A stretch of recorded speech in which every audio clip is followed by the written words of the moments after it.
bakoze ubukwe ngo bwiza pe barataha. Noneho bageze mu rugo umugabo arikabakaba araheba. Madame arabibona ko byanze, nyine mu buryo bwo kumurema agatima aramubwira ngo nese waretse tukabwira mukecuru akaguha umuti. Nyine yashakaga gahunda akajya gufataho bigakomeza bisinziriye.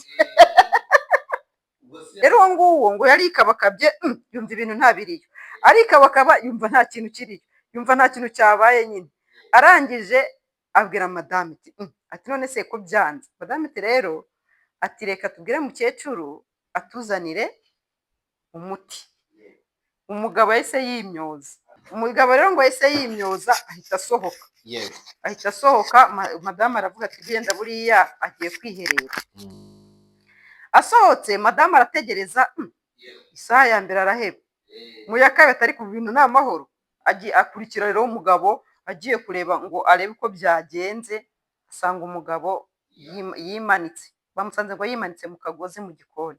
Abantu benshi buriya ku munsi w'ubukwe abantu benshi baba bari muri risike. Bundi hari iminsi ibiri uba ugomba kwitondera cyane, n'abantu baba bagomba kwitondera cyane. Umunsi uvukaho n'umunsi ukoreraho ubukwe. Yapfakaye nyine nk'ibi ngibi by'amaherere, apfakara ataranaba umugore.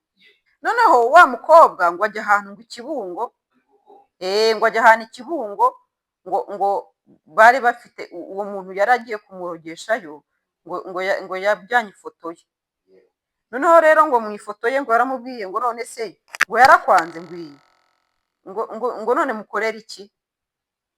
Ati nshaka nyine nawe umbwira ikintu wamukorera kuko yaranyanze birambabaza binambabariza umutima. Umugabo ati none se ngo yahise afata ya foto ye ngo ayishyira mu mazi ngo atangira kuprojeta ngo nkariya nk'uhari kureba kuri filime. Amwereka nyine ngo gahunda z'imiteguro ibyo arimo byose arabimwereka. Arangije aramubwira ati none ku munsi w'ubukwe nibuba ngo uzaze wicare hano ubikurikiranire hano niwe uzambwira icyo gukora. Urumva ngo namuhindura isazi, namuhindura akanyugunyugu, ngo icyo uzantegeka kumubwira nicyo nzamukorera. Ubwo umugore aba arataha. Atashye ageze mu rugo ubwo yagiye ari ku ijambo umurozi yamuhaye. Ku munsi w'ubukwe rero yarayeyo nako kugira ngo arongera wa muntu rero ngo ashyiramo ya foto ashyira ku rukuta nk'ariya nyine ahamwereka. Urumva yareberaga ni akantu ngo kaza ngo kameze nk'akantu kakajya ngo ku rukuta ukajya ubireba nyine ubu ibi bintu biri kuba gahunda ziri ahantu utari wowe ukaba uri kuzikurikiranira aho ngaho. Abantu baritegura bajya gusaba umuntu ameze neza, bajya byose bageze mu kidari n'ubukwe rwose banambaye amakanzu n'amakoti. Umurozi ati noneho rero we niwe umbwira icyo gukora. Ati hano niho ruzingiye. Reka mbibutse yuko abadamu bafite ikibazo cy'ama-infection, bafite ikibazo cyo kubura amavangingo, bafite ikibazo cyo kubura ubushake mu gutera akabariro, bafite product zabafasha, ndetse n'abadamu batakoze gahunda yo guca imyeyo namwe twabafasha. Abagabo namwe mukoresha igihe gito mu gutera akabariro, ndetse n'abagabo mubura ubushake mu gutera akabariro namwe tubafite product zabafasha. Wahamagara kuri 0783535991. Iyo nimero iba no kuri WhatsApp watwandikira ubanjeho guteranya 250. Abantu bari hanze y'igihugu bitabanjeho kode y'igihugu hari igihe telefone utayibona kuri WhatsApp. Ni guteranya 250 788 bose kabisa. Oya tubohereza product bakifasha.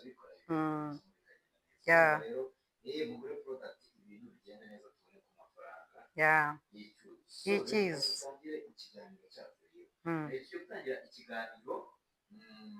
Ariko mbere ko tutangira ikiganiro katanze dore ko inkuru ni inkuru yabaye igiriwe hanze no kwangwa yabaye Kimomo. Akaba ari inkuru yabereye mu karere ka Ruhango aho ngo umugore yashakanye n'umugabo nyuma munsi umwe wakoze ubukwe umugabo ariya. Ahubwo ntabwo umunsi umwe wageze. Yiyahuye mu ijoro ry'ubukwe. Ni mu karere ka Nyanza ariko nyine yegera Ruhango. Ni mu ngo we yiyahuye aho nayo ni Nyanza hafi Ruhango. Ngo we yiyahuye ku munsi w'ubukwe. Yego. ni ukuvuga ngo bakoze ubukwe ngo bwiza pe, barataha. Noneho bageze mu rugo, umugabo arikabakaba araheba, arikabakaba araheba. Kandi bino bintu abantu bakunda kuvuga ngo barabiroga.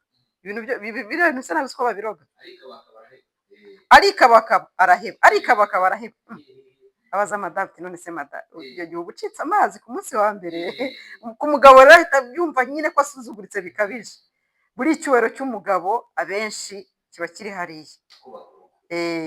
Iyo bikunaniye rwose uba wumva rwose wapi. Noneho madame arabibona ko byanze, nyine mu buryo bwo kumurema agatima aramubwira ngo none se waretse tukabwira mukecuru akaguha umuti. Bano bantu disi iyo bamenye hakiri kare nyine mu miti mfite ikemura n'ibi bibazo. Nyine yashakaga gahunda akajya gufataho bigakomeza bisinziriye. Oya, ntabwo ikiremba, asanzwe ari ikiremba ntabwo yakufata umwanzuro nk'uriya. Yaba abizi nyine akabifenta akareba n'ukuntu abikabura.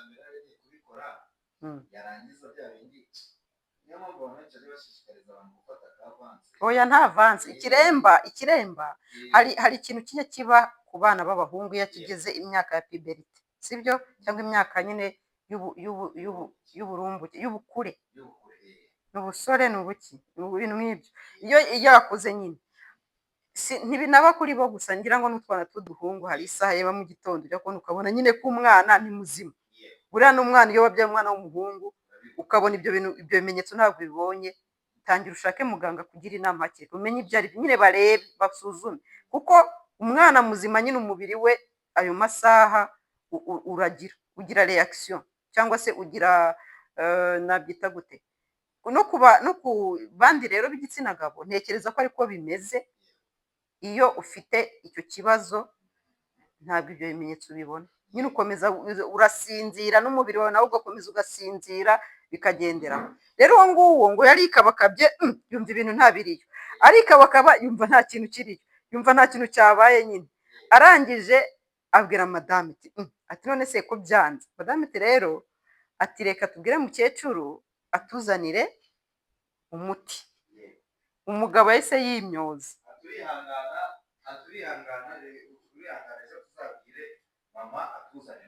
Yamubwiye ko ngo bagomba kumuzanira uwo munsi. Umugabo rero ngo yahise yimyoza ahita asohoka. Ahita asohoka, madamu aravuga ati genda buriya agiye kwiherera. Asohotse madamu arategereza, isaha ya mbere araheba, mu ya kabiri atari ku bintu ni amahoro. Akurikira rero umugabo agiye kureba ngo arebe uko byagenze, asanga umugabo yimanitse, bamusanze ngo yimanitse mu kagozi mu gikoni. Ibi ukabona bishobora guterwa n'ikirero kugira ngo bigere aho urwego kuko umugabo washaka umugore, niyo mpamvu nari kuvuga nyine kari akantu ka avansi. Urumva iyo aba yaratanze avansi ntabwo iki kibazo ari guhura nacyo, ahubwo yari kwiyahura icyo gihe nyine. Kuko nimba hari ikintu ariko wageze mu rugo irangira yiyahuye nyine. Oya, ntabwo mpamya ko avansi ari cyo ari kumufasha, kubera yuko buriya igitekerezo cyo kwiyahura cyangwa se ibyo bitekerezo nyine byo kwiyahura abantu bajya bagira, biba byaje kubera yuko aba hari ikintu cyamurwaniyemo, urumva, kikamwima umwanya wo gutekereza, bikarangira afashe umwanzuro ugayitse nk'uwo nguwo akiyahura. Rero naho ngaho nicyo cyari kuba, kuko uyu nawe icyo kintu buriya buri wese agira ibintu, buri wese ubwonko bwe bugira ibintu bwakira n'ibyo butakira. Rero uyu nawe birashoboka yuko ubwonko bwe bwananiwe kwakira yuko nyine nta iyo gahunda yanze, avuga ati basi reka nivuze n'iki. Aravuga ati umunsi wa mbere buriya yari yarabibariye, yarabipanze, kimwe nuko bishoboka ko yari kuba ari muzima. Buriya hari ikintu kijya kiba, ibibazo bya stress cyangwa stress ikabije, n'umunaniro ukabije ushobora gutuma kiriya kintu cyanga pe kikanga, ukishakisha. Hano ndi guhita mbonera umwanya wo kubabwira muri rusange, umugabo unaniwe mu buryo bukabije haba mu mutwe ndetse no ku mubiri, kiriya kintu gishobora kwanga. atari uko rwose nta kibazo afite. Rero we agahita avuga ati uzi ko nyine ubwo birananiye ku munsi wa mbere, akumva nyine arasebye, agahita avuga ati reka niyambure ubuzima. Gusa nubwo abenshi bahuriza mu kuvuga ko umuntu nabwo ngo ashobora kurogwa, kuko abantu benshi buriya ku munsi w'ubukwe abantu benshi baba bari muri risike. Bundi hari iminsi ibiri uba ugomba kwitondera cyane, n'abantu baba bagomba kwitondera cyane. Umunsi uvukaho n'umunsi ukoreraho ubukwe, iriya minsi ni iminsi iri sensitive cyane, umuntu aba ashobora kukwangiza, akangiza ahazaza hawe, cyangwa se akakwambura ubuzima. Umunsi wavutseho n'umunsi w'ubukwe, iyo minsi uko ari ibiri ni iminsi yo kwitondera cyane. Abantu benshi tujya tubona bakunda gusengera ubukwe, agasengera ubukwe uwemera Imana, utayemera akajya kubaza kwa babandi akajya kubabaza ati se murabona inzira ari nyabagendwa bimeze neza? Nyine bakamubwira igende n'imbogamizi zirimo. Abasenga nabo arasenga, akazana umunyamasengesho akamubwira ati ubu bukwe barabuteze n'urugero, cyangwa se burimo ikibazo muri ubu buryo n'ubu, nuko nabo barerekwa. Yarangiza tubisengere bikurweho. Rero ku muntu wa mugani ngo utarasenze cyangwa se utaranabajije ibyo bintu, ashobora gutegerwa muri ubwo bwo, kuko n'umwanzuro wo kwiyahura nawo ni umwuka mubi, ntekereza ko bashobora kuwuguteza cyane. Noneho iby'umwihariko umuntu nk'uyu nguyu, buriya nta muntu ujya gushaka ngo umuntu bashakanye ari we bakundanye imbere. Si ibyo bintu bikunda kuba mu cyaro, ugasanga ukundanye n'umukobwa wa mbere, yenda ubonye ntibihura, cyangwa se ukabona undi umukuramo, ugahita wowe ngo ari we wishakira. Wa wundi rero nawe ati hari ikintu kigize kuba. Hari umukobwa wagize kudutera story y'ukuntu yapfakaye nyine nk'ibi ngibi by'amaherere, apfakara ataranaba umugore. Nyine urumva umusore bakundana yari yarakunze undi mukobwa, ariko ntibaba ari bo bakora ubukwe. Noneho wa mukobwa ngo ajya ahantu ngo Ikibungo, ubwo ni story ndi kubatera yabaye, ngo ajya ahantu Ikibungo, ngo bari bafite uwo muntu yari agiye kumurogeshayo, ngo yajyanye ifoto ye. Noneho rero ngo mu ifoto ye ngo yaramubwiye ngo none se ngo yarakwanze ngwiye, ngo none mukorera iki? Ati nshaka nyine nawe umbwira ikintu wamukorera, kuko yaranyanze birambabaza binambabariza umutima. Umugabo ati none se, ati ngo yese afata ya foto ye ngo ayishyira mu mazi, ngo atangira kuprojeta ngo nkariya nk'uhari kureba kuri filime, amwereka nyine ngo gahunda z'imyiteguro, ibyo arimo byose arabimwereka. Arangije aramubwira ati none ku munsi w'ubukwe nibuba, ngo uzaze wicare hano ubikurikiranire hano, niho uzambwira icyo gukora. Urumva ngo namuhindura isazi, ngo namuhindura akanyugunyugu, ngo icyo uzantegeka kumubwira nicyo nzamukorera. Urumva ni story baduteraga, ariko ya yindi ubuzi wumva ari ya cyabakanga, nyine wumva nyine ibyo bintu bitabaho. Ubwo umugore aba arataha, atashye ageze mu rugo, ubwo yagiye ari ku ijambo umurozi yamuhaye. Ku munsi w'ubukwe rero yarayeyo nako, kugira ngo arongera wa muntu rero ngo ashyiramo ya foto, ashyira ku rukuta nk'ariya nyine ahamwereka. Urumva yareberaga ni akantu ngo kaza ngo kameze nk'akantu kakajya ngo ku rukuta, ukajya ubireba nyine ubu ibintu biri kuba, gahunda ziri ahantu utari wowe ukaba uri kuzikurikiranira aho ngaho. Abantu baritegura, bajya gusaba umuntu ameze neza, bajya byose bageze mu kidari n'ubukwe rwose, banambaye amakanzu n'amakoti. Umurozi ati noneho rero we niwe umbwira icyo gukora, ati hano niho ruzingiye. Umugore ati ndashaka umwica. Ubwo ndi kukubwira urugero rw'umuntu waganije ibyo bintu, ariho mvugira ko umunsi w'ubukwe umuntu ashobora kurogwa, ibyo bintu bikaba byaba akiyahura. Undi ati ndashaka umwica. Umupfumu rero afite ibintu byiwe yakoze ngo aho mu mazi, sindi bubisobanure, nkaba ndi kubwira abantu ibyo bakora. Urumva atubwira ngo yatubwiye ibintu ngo yakoze aho mu mazi, arangije babona umuntu atangiye kujya ameze nk'ugenda gake gake gutya, agenda amanuka gake gake, ariko ubimwereka ati wabibonye, ati ugazi nagatangiye, amanuka gake gake, ahita yikubita hasi ahita ahwera. Bagira ngo ni uguhera by'umunaniro n'iki, barayanima, umuntu yaciyeho kare, umuntu aba arapfuye. Ku munsi w'ubukwe hari abatabyemera batemera iyo myemerere. Erega buriya nibwo ntuza sindabyita gute, bavuga yuko ngo iyo uvutse esprit yawe iba ikiri soft cyane, noneho niyo ugiye gukora ubukwe nabwo spirit yawe cyangwa se roho yawe iba ishobora kuba accessible kuko ugiye gutangira urundi rugendo, ugiye gutangira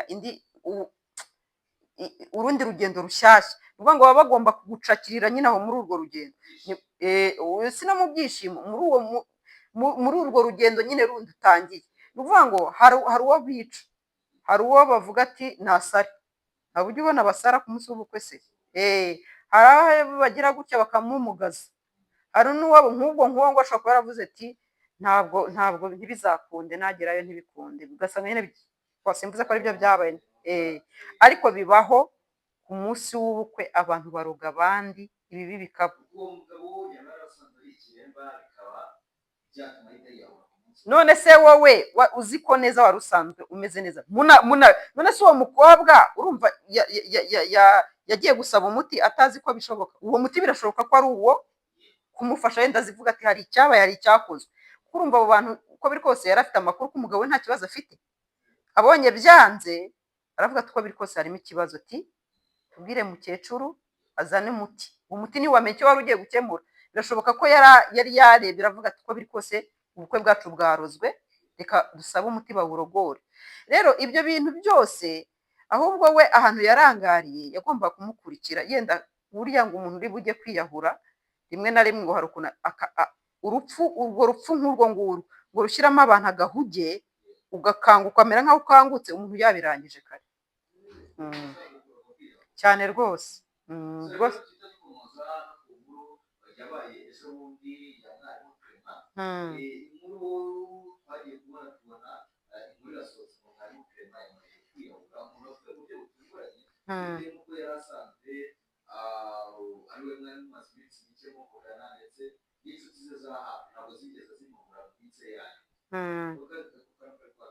Yego.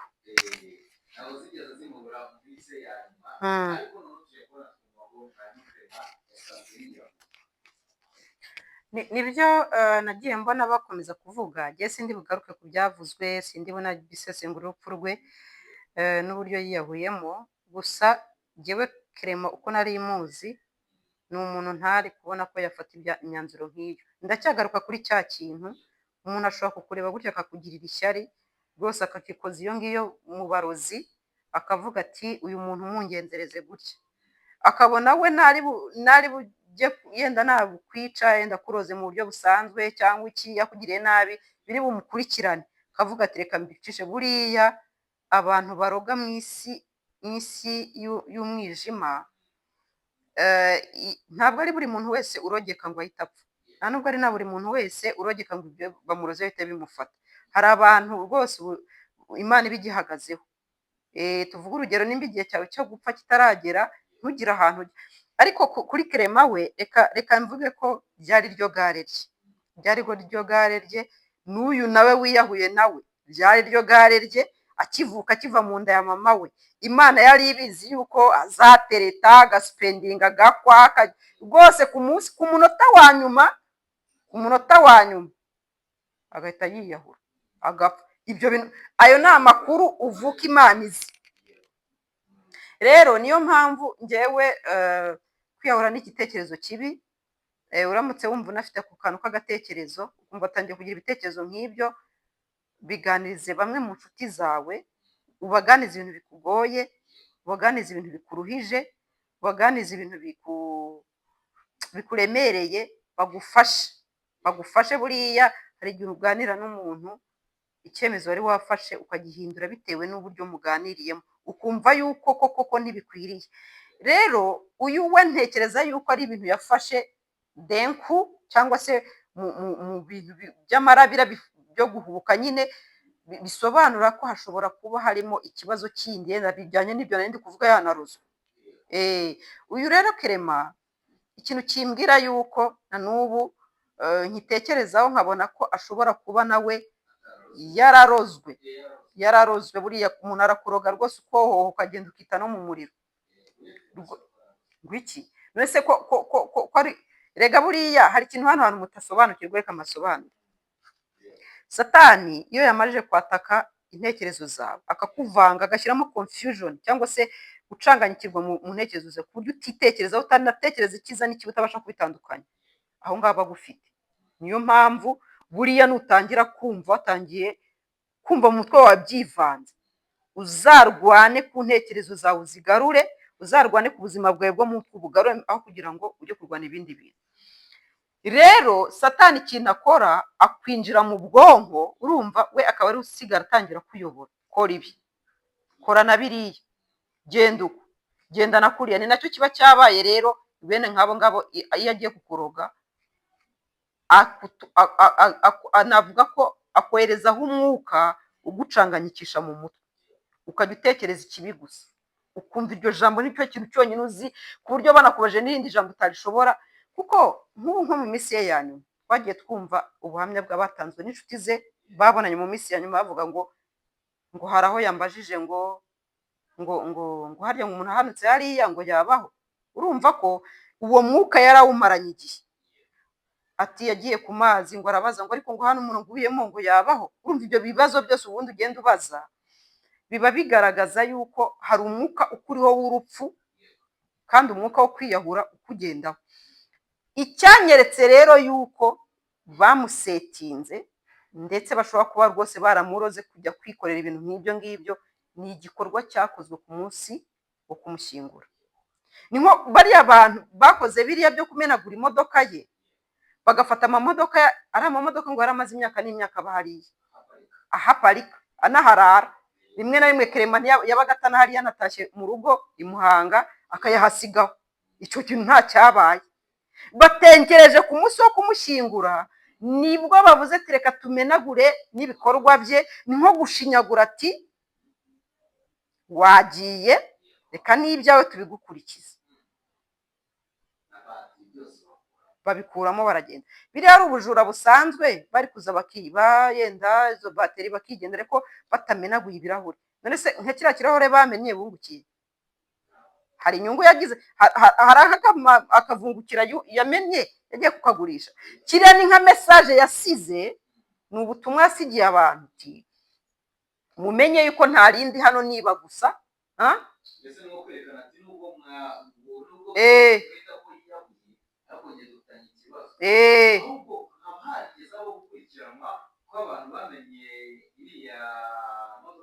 Uko biri kose turi mu gihugu rwose utakwigira ibyo wishakiye. Muzehe afite abasore bakora amasaha 24 kuri 24. Uwakoze biriya rwose ntazacikira, nanazabicikira azanamenyekana cyane rwose. Ngenda byizeye, inzego z'umutekano zacu ndazizeye, unzi uburyo bakora mu bintu byabo uko byagenda kose, nubwo waba basohotse igihugu bakuvanayo. Uyu muntu bishobora kuba bifite aho bihuriye, baramutse bamufashe bakamufunga bashobora kumushinja urupfu rwa Clement. Biriya byo ni ibintu utapfa guhita usobanura, kuko Clement bivugwa ko ngo yiyahuye bareba, yaguye mu mazi, niwe wijugunye mu mazi bareba.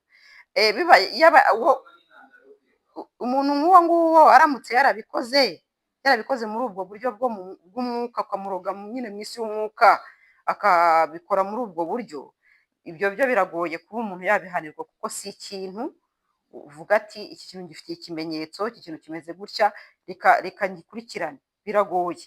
Ariko ku bijyanye no kuba biriya byo n'ibintu bigaragara by'ibifatika, biriya byo nyirabyo nafatwa rwose azabihanirwa. Uwabikoze azabihanirwa pe, kandi azafatwa rwose. Azabihanirwa. Ariko se ziriya modoka zizaguma hariya buriya zizaba iz'umuryango? Okay, uri mu bantu bagiye guherekeza mwarimu Clement. Umugore we bivugwa ko ngo bari bafitanye ibibazo, avuga iki mu buhamya yatanze? Yavuze iki? Aho ngaho turavayo, ntabwo ndi bwinjireyo. Uriya mubyeyi ni umudamu, ni umupfakazi urimo wunamira umugabo. Ndamutse ngiye gusesengura mu buhamya yatanze, naba ndimo mushengura kabiri. Gusa yavuze ko umugabo nta kibazo bari bafitanye, kandi koko nanjye ndabizi, ngiye Clement twaganiraga kenshi, nta kibazo yari afitanye n'umugore we. rero tumureke yunamira umugabo we mu mahoro, tureke kumukomeretsa kabiri. Mu kiganiro impamvu nari mbivuzeho ni uko mu kiganiro bita Disi Clement yavuze ko ngo umugore ngo yafashe sebukwe, ubwo nyine ni umupapa wa Disi, papa Clement, bazi Kigali amubwira ngo ngwino njye kukwereka umuhungu wawe ariwe nita umugabo wanjye, ngo wereke ukuntu indaya barimo, ariko ukuntu yaranye n'indaya. Icyo gihe rero uwo Clement mu kiganiro Disi Clement yakoze yumvikanishe ko yiyahuye abikomoye mu mubano mubi yari afitanye n'umugore wiwe. Ibyo bintu yarabivuze birahari kuri Disi TV Rwanda. Ndumva ntunguye pe. Clement yari inshuti magara cyane ya mwarimu Clement taritaba Imana. Ndumva nanjye mbabaye kuba yarakoresheje ayo magambo. We yaravuze ati ngo umugore we uyu Clement wiyahuye cyangwa se Clement apfuye, ati ngo we yari afitanye ikibazo n'umugore wiwe, ndetse kandi ngo kimwe mu bibazo babaga bafitanye ngo ni uko ngo umugore ngo yamukekaga ko ngo aba ari kumwe ngo n'indaya i Kigali, ndetse ngo bari bamaze igihe batameranye neza ku buryo ngo bigeze kugirana ikibazo. Uyu nguyu mwarimu Clement amara igihe atarongera gusubira iwabo, ku buryo yari afashe umwanzuro ko atazanasubira ku mugore wiwe. Oya, ntabwo urakigeza hepfo, ntabwo ibyo bintu ariko kuri ni bya bindi by'abayutuba. Twese twakoze inkuru kuri Clement, ariko uburyo twazikozemo buratandukanye. Ntabwo inshuti yawe ikibazo, none se ubu we ntafite umugore? Aramufite. Ubu se nta bibazo bafitanye? Barabigira. Hari abantu batagirana ibibazo batariyahura se, batariyahura. We nabyawe ntabwo bingana. Oya, nta bibazo, ibibazo byose ni ibibazo, kandi ibibazo byose ni ibibazo ku mutima uwo byababaje. Gusa nta kibazo Clement afitanye n'umugore we cyatuma yiyahura, ntacyo rwose. Uyu mugore mumukureho urubanza, mumureke yunamira umugabo. Yego. Rwose ndumva nanatunguwe kuko Clement yari umuntu uvuga amagambo make. Clement ni wa muntu mwashobora kugirana ikibazo akakwihorera nyine akaguharira. Si uwo muntu mwagirana ibibazo biturutse kuki. Ikindi umugore we naramubonye, ni umugore nawe ntabwo agira amagambo menshi. Ni umuntu nyine nawe ubona aba bantu babiri iyo muri kubahuza ngo bari bafitanye ibibazo, gendererwa n'ibibazo bafitanye ibyo ari byo ntibyakunda, ntibishoboka. Nta bibazo bari bafitanye, ibi bitushakira ahandi. Nese ubu umugore we bari bafitanye ibibazo, niwe avuye i Muhanga umunsi w'ishyingurwa ry'umugabo we aza kumenagura amamodoka yagasigaye amugaburira, amamodoka yagasigaye amufasha kurera uriya mwana, aza kuyamenagura. Kuki abantu mushinyagura? Ubu nimba ari we koko bari bafitanye ikibazo, ni nawe waje kumenagura ari amamodoka. Ubu Disi Clement yashinyaguriye, yaramushinyaguriye pe cyane, ndetse ahubwo agomba gukora ikiganiro kivuguruza kiriya rero. Ntabwo yakabaye anagikora, kuko ntabwo yanakabaye akora ikiganiro nk'iki ngiki ku nshuti ye rwose. Yari afitanye n'umugore we ngo ikibazo ngo nicyo cyatumye yiyahura. Yesu we, Imana imubabarire pe. Niko yavuze ko oya, ndumva ntunguwe. Nta umugabo we nta kibazo yari afitanye n'umugabo we. Ibibazo bindi byatumye icyo kibazo kibaho tubishakira ahandi.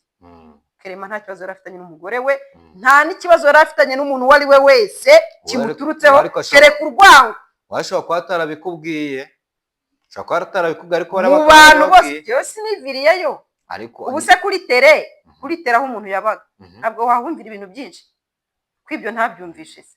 Ariko none se nimba ba Clement bari inshuti ze za hafi, urumva akaba yarabimwibwire ko afitanye ikibazo n'umugore, ndetse kandi akaba yari amaze n'igihe kinini adasubira iwabo bitewe n'ibibazo. Oya ntacyo, none se Clement niwe wari inshuti ye wenyine. Yewe ntabwo nakoresheje ibiganiro izindi inshuti ze nazo.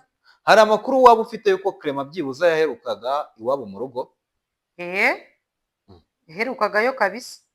Kandi uyu munsi turi ku cyumweru, ejo kuwa gatandatu hashize aribwo twamukinguye, aribwo twari kujyayo iwe mu rugo. Ariko ngo hari hashize igihe atakijya iwabo kutagiwe n'impamvu z'akazi nk'undi uwo ari we wese. Umuntu ajya mu kazi akagira, ariko ntibisobanura ko hari ibibazo.